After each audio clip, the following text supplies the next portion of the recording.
Assalamualaikum warahmatullahi wabarakatuh, rekan-rekan mahasiswa semuanya. Kali ini adalah video pembelajaran yaitu tentang mata kuliah ekonomi industri.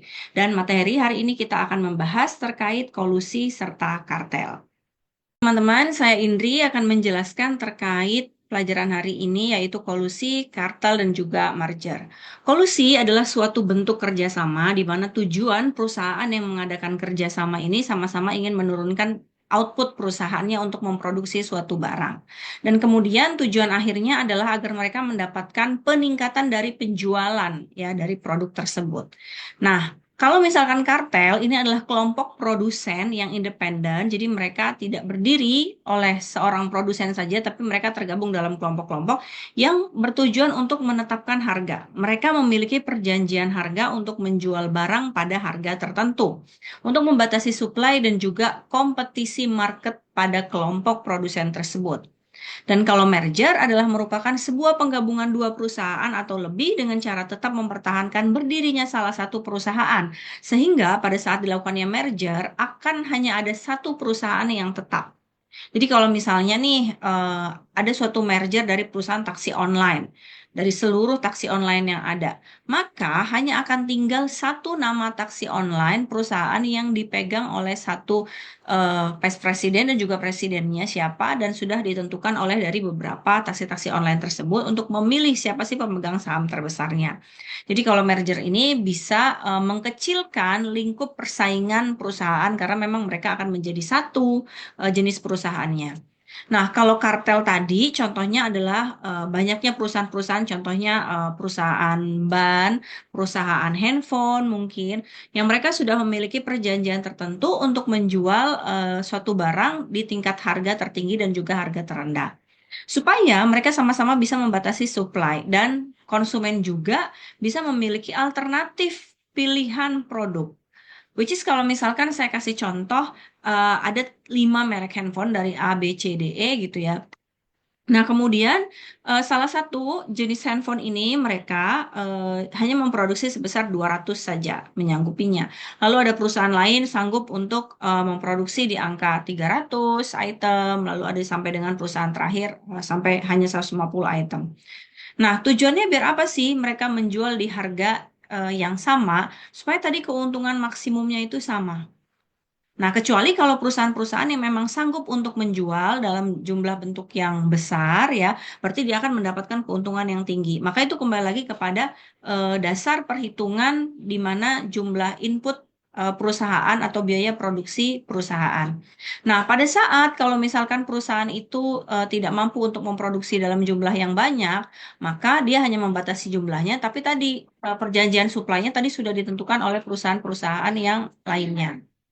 Sedangkan kolusi yang tadi adalah kerjasama aktif perusahaan, ini bertujuan untuk menurunkan biaya output ya. Jadi sama-sama misalkan penjual suku cadang mobil lah, gitu kita bilang ya contohnya. Lalu gimana caranya supaya mereka bisa membuat kedua suku cadang tersebut dari brand yang berbeda dengan harga yang sama, tapi jumlah produksinya itu, jumlah biaya produksinya itu tidak meningkat. Sehingga dia satu sama lain perusahaan ini harus mencari keunggulan masing-masing kompetitor. Misal kalau di suku cadang yang A ya sama dengan suku cadang yang B, perusahaan yang A dia memiliki keunggulan untuk mesin digital dalam memproduksi suku cadang. Tapi kelemahannya dia nggak punya supplier suku cadang atau supplier untuk membuat bahan baku suku cadang tersebut. Nah, di satu sisi perusahaan yang nggak punya teknologi bekerja sama dengan perusahaan yang memiliki bahan sumber daya untuk pembuatan suku cadang yang sangat berlebih. Nah, perusahaan yang memiliki sumber daya suku cadang yang berlebih ini dia kekurangannya di sisi teknologi. Dia hanya mengandalkan tenaga kerja manusia. Nah, ini bisa mereka lakukan yang namanya combining atau tadi kolusi. Mereka bisa bekerja sama, di mana perusahaan A dengan perusahaan B saling menutupi kebutuhan satu sama lain, sehingga ke depannya mereka bisa tahu bahwa biaya produksi ini bisa ditekan dan tidak hanya bergantung pada satu jenis bahan produksi saja. Mereka nanti bisa akan saling bekerja sama untuk menciptakan barang-barang produksi lain atau jenis suku cadang yang lain gitu ya. Dan ini sangat menguntungkan bagi produsen. Sehingga produsen tidak merasa bahwa jenis produksinya ini adalah usaha sendiri saja. Nah, pertanyaannya, apakah ketiga jenis kerjasama ini saling menguntungkan atau justru malah saling merugikan gitu ya?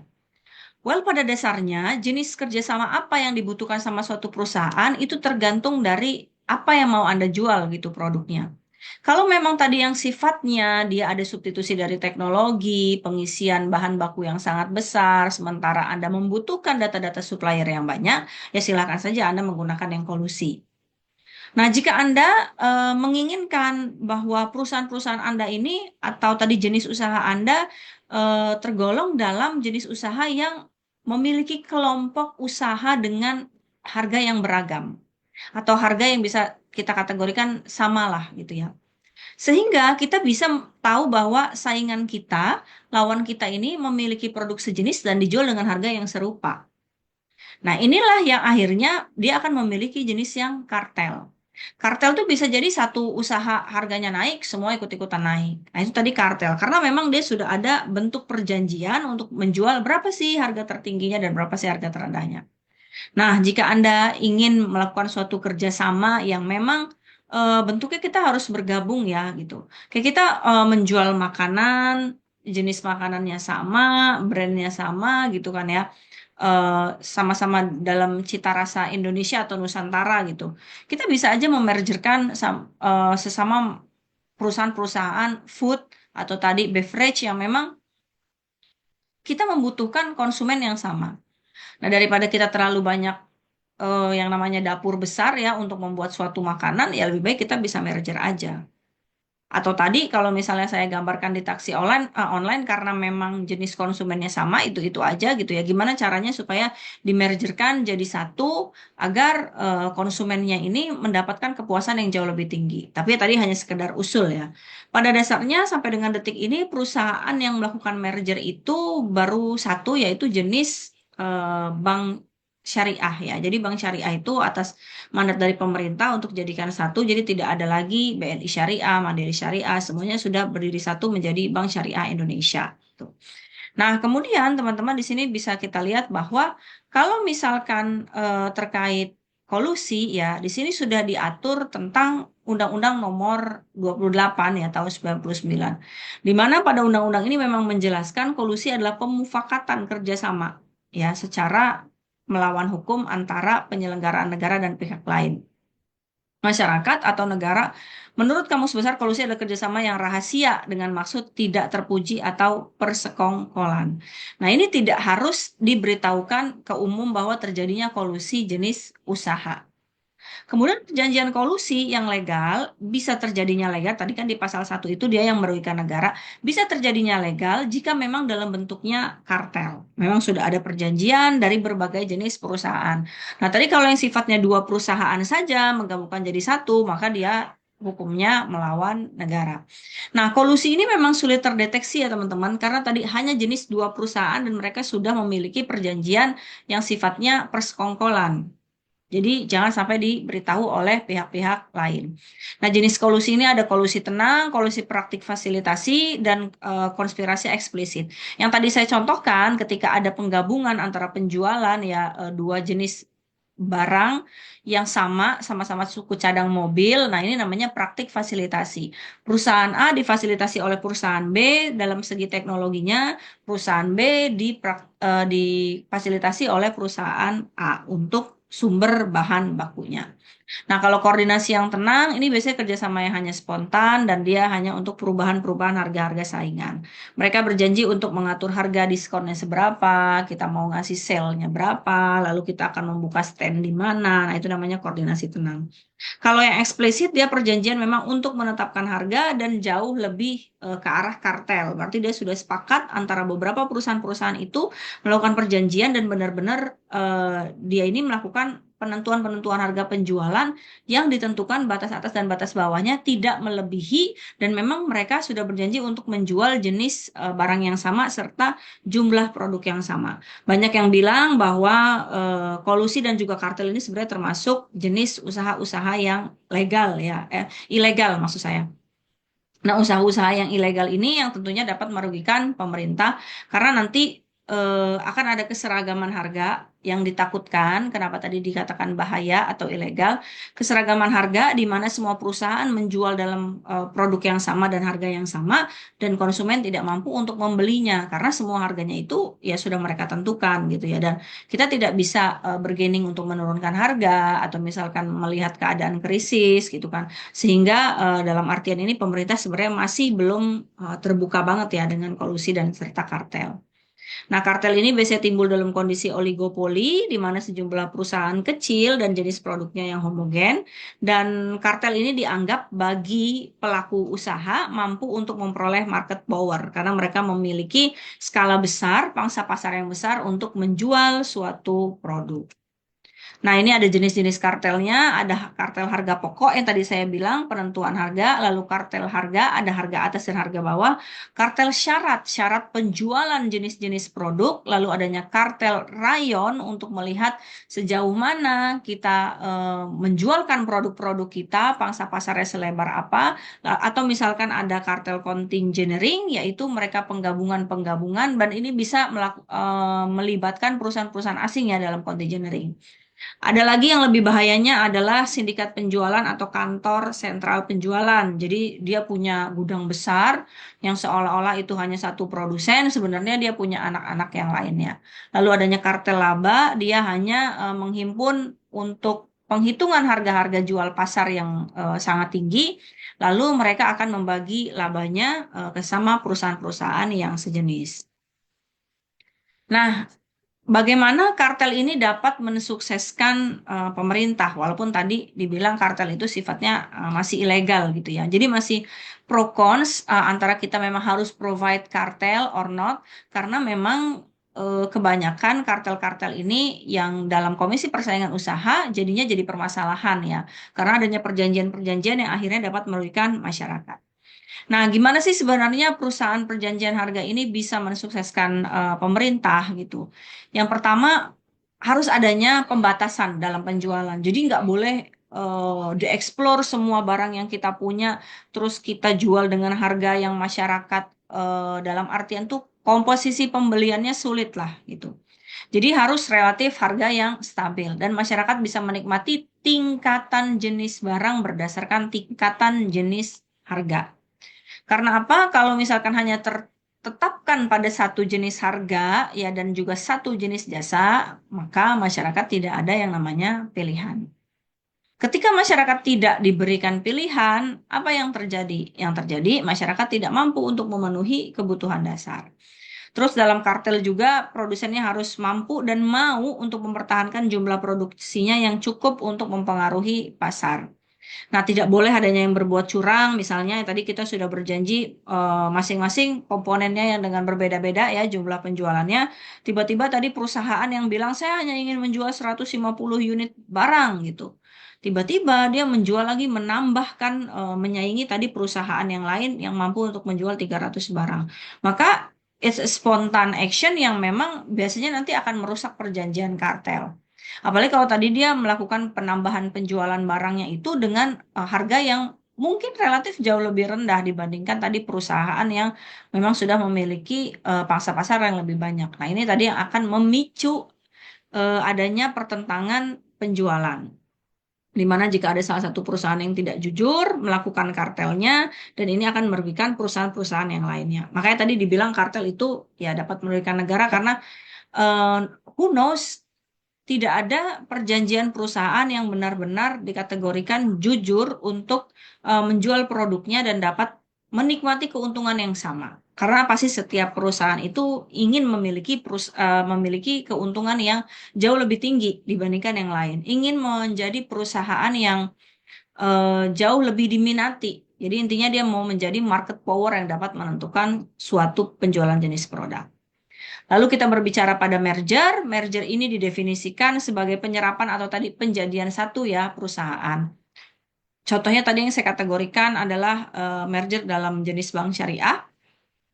Nah, ada beberapa jenis merger di sini. Ada merger horizontal ya yang sifatnya turunan anak perusahaan itu bisa sama, atau vertikal dia perusahaannya sama semua ya dalam artian dia jenis usahanya ini produk yang sama tadi kayak perbankan lalu dia jadikan satu.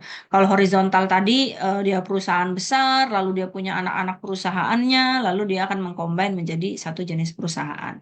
Yang terakhir ini jarang terjadi ya seperti merger konglomerat dibilangnya yaitu penggabungan jenis-jenis usaha yang sudah terkenal lah ya tadi namanya saja sudah konglomerat ya. Jadi perusahaan-perusahaan konglo ini yang dia punya perusahaan besar dan beserta anak-anak perusahaannya dia dijadikan satu. Ya ini jarang sekali terjadi kecuali memang sudah ada salah satu jenis perusahaan konglo yang kita kategorikan valid gitu. Alasannya kenapa sih harus kita lakukan merger?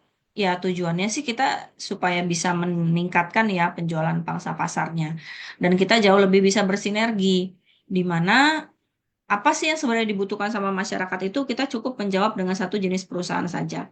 Jadi kalau tadi kita mau memaksimalkan apa yang diinginkan konsumen, apa yang dibutuhkan konsumen, mau kita bilang protectionnya, nah perusahaan itu sudah bisa menjawab secara keseluruhan. Jadi konsumen nggak bingung itu mencari, ah ini kan sudah terlalu banyak pilihan, nanti dia akan ambigu ngerasa, wah nanti ini banyak nih barang-barangnya gitu, kita pilih yang mana ya produknya dan mana yang terbaik ya gitu.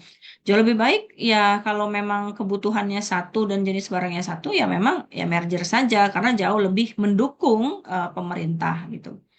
Dan menambah keterampilan manajemen atau teknologi tadi karena digabung antara siapa sih yang punya teknologi jauh lebih tinggi, cara manajemen yang jauh lebih baik, pengaturan finansial yang jauh lebih baik, atau mungkin supply import barang yang juga jauh lebih baik ya silakan saja dijadikan satu. Lalu pertimbangan pajak ketika tadi yang 5 perusahaan ya bayar pajak masing-masing, nah sekarang jadi satu perusahaan ya tentunya harga bayar pajaknya juga jauh lebih beda dan harga bayar pajaknya juga jauh lebih murah. Lalu peningkatan likuiditas kepemilikan, keuntungannya akan jauh lebih besar dan juga melindungi dari pengambil alihan. Daripada nanti mendekati valid dan kemudian jauh lebih berbahaya ya suatu perusahaan kalau dia tidak di merger, tidak diakuisisi menjadi satu. Jadi kayak nggak ada dapat suntikan dana, suntikan pemodal dan lain-lain. Jadi ini dapat memproteksi ketika usaha-usaha Anda terbilang sudah membutuhkan yang namanya investor baru. Merger jauh lebih bermanfaat dibandingkan dua jenis kerjasama yang tadi, di mana merger dapat meningkatkan pendapatan perusahaan, ya tadi dari sisi likuiditas juga. Lalu dengan adanya merger, perusahaan akan mengalami efisiensi dalam segi biaya operasi. Ingat, tadi dari 5 perusahaan, berarti 5 gedung, 5 pembayaran pajak, pembayaran listriknya juga secara 5 kali, ya gitu. Sekarang kalau dijadikan satu atau satu merger jenis perusahaan, ya berarti sudah jauh lebih baik. Kenapa? Karena kita cukup fokus pada satu saja biaya produksi.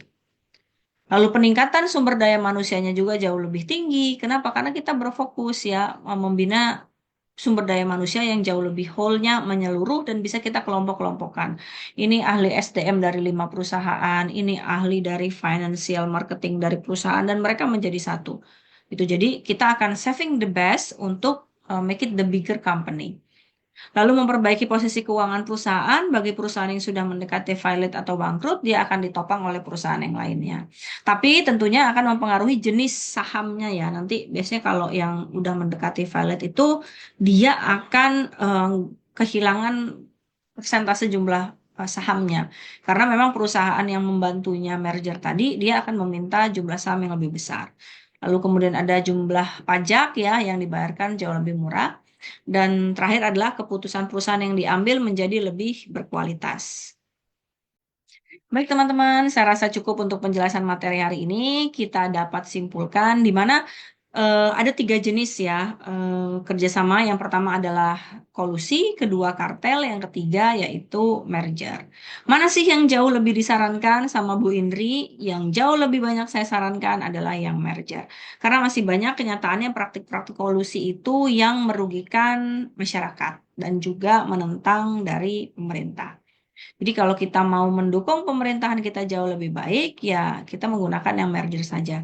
Dan merger ini juga dapat membantu dalam artian kita dapat meningkatkan sisi atau skala penjualan. Dalam merger juga kita mampu untuk menjadikan satu pengelolaan perusahaan dan dia jauh lebih komprehensif ya dan dia jauh lebih banyak juga gitu diminati sama masyarakat karena dia mampu untuk menjawab apa sih yang dibutuhkan sama masyarakat. Nah, itu saja yang dapat saya sampaikan. Semoga teman-teman mendapat ilmu yang baik dari pembelajaran hari ini dan dapat terserap dengan baik ilmunya. Jika ada pertanyaan, please untuk write in the comment column. Sampai ketemu di video pembelajaran lainnya. Saya akhiri. Wassalamualaikum warahmatullahi wabarakatuh.